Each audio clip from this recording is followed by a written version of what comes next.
All right. In the name of the Father, and the Son, and the Holy Spirit. Very good. Let's try that one more time. In the name of the Father, the Son, and the Holy Spirit. All right. Now, you might have heard me say this last year or the year before, but when we see people now from today for the next 40 days, do we say, hey, how you doing? Do you say, hello? What do we say? Very good. We say Christos Anesti. That's how we greet people now for the next several weeks, because we're celebrating the resurrection of Christ. And when we say Christos Anesti, somebody says it to us, how do we respond? Very good. Alithos Anesti. Now, if you want to say it in English, what do you say when you greet somebody? Christ is risen. Very good. And when somebody says it to you, how do you respond?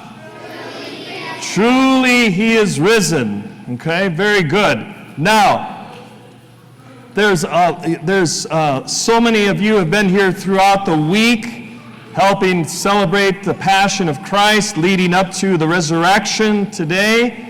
What are some of the things that you see in church, raise your hand, that remind you of the resurrection of Christ? Okay, go ahead. The icons. Okay, which icons did you see? The one of Jesus. Okay, okay, all right. So, the one of Jesus, okay, what do you see? So the cross, you see the cross over there, but Jesus isn't on the cross, right? That reminds us that he's risen from the dead. Lenny? That's right, we see the tomb. And the tomb doesn't have the epitaphios in there anymore to show us that Christ is not in the tomb. He's risen from the dead. Very good. What else? That's right, the icons out there. There's icons with Jesus rising from the dead, and he's lifting up Adam and Eve out of the graves. And there's another icon back there with the angel at the door of the tomb. The women, the myrrh bearers, are coming to the tomb, and the angel tells them, he is risen, he is not here. What else, Andriana? The candles? Yeah, everybody's got candles, right? We're spreading the light of Christ, right? That's another sign of the resurrection. What else? That's right, the epitaphion. We had it, we brought it in procession on Holy Friday, and now it's actually, you can't see it, but it's actually on top of the altar table under the glass. But it's there to remind us that Christ is risen from the dead. Yes. So the palms, so how many of you noticed that there's bay leaves and flower petals on the floor? How many of you were here yesterday when we threw them all through the church? Wasn't that fun? That's a lot of fun. That's another sign of the resurrection, because we throw the flower petals and the bay leaves as a celebration. Christ is risen. What else? Anything else that you see? Anybody notice the icon over there, the stained glass icon above the door?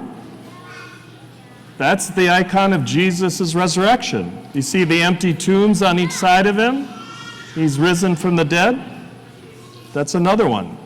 So lots of signs to remind us of this. This is the most important part of our faith, that Jesus rose from the dead. And we want to emphasize it, we want to celebrate it.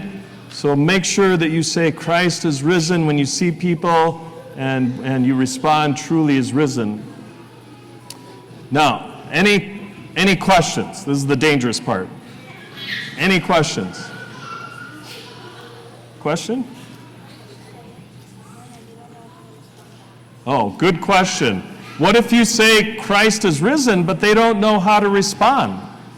So that's a good opportunity to teach people, right?